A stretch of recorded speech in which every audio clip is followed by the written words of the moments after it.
Now, you see, when your identity is defined by society, you cannot resist it.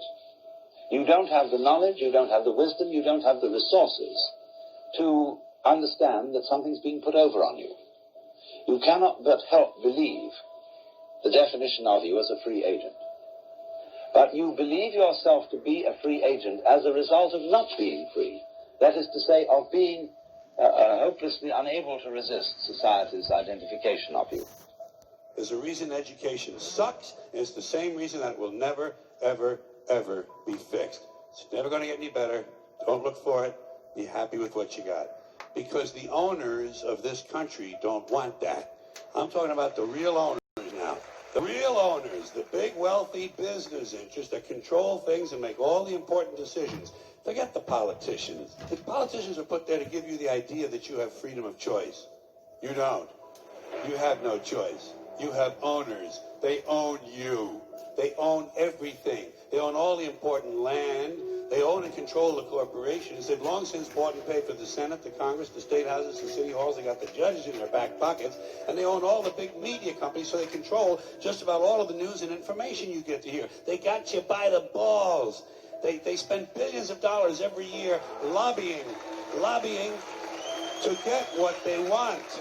Well, we know what they want. They want more for themselves and less for everybody else. But I'll tell you what they don't want. They don't want a population of citizens capable of critical thinking. They don't want well-informed, well-educated people capable of critical thinking. They're not interested in that. That doesn't help them. That's against their interest. That's right. They don't want people who are smart enough to sit around the kitchen table to figure out how badly they're getting fucked by a system that threw them overboard 30 fucking years ago. They don't want that.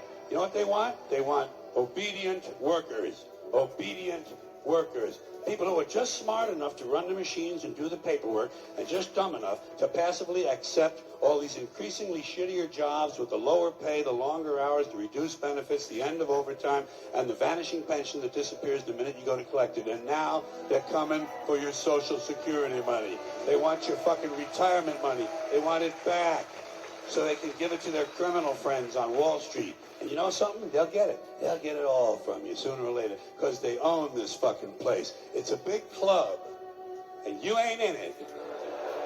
You and I are not in the big club. And by the way, it's the same big club they used to beat you over the head with all day long when they tell you what to believe. All day long, beating you over the head in their media, telling you what to believe, what to think, and what to buy. The table is tilted, folks. The game is rigged. And nobody seems to notice. Nobody seems to care. Good, honest, hard-working people, white collar, blue collar, doesn't matter what color shirt you have on. Good, honest, hard-working people continue. These are people of modest means. Continue to elect these rich cocksuckers who don't give a fuck about them. They don't give a fuck about you. They don't give a fuck about you. They don't care about you at all. At all. At all. Yeah. You know? And nobody seems to notice, nobody seems to care. That's what the owners count on, the fact that Americans will probably remain willfully ignorant of the big red, white, and blue dick that's being jammed up their assholes every day. Because the owners of this country know the truth. It's called the American dream.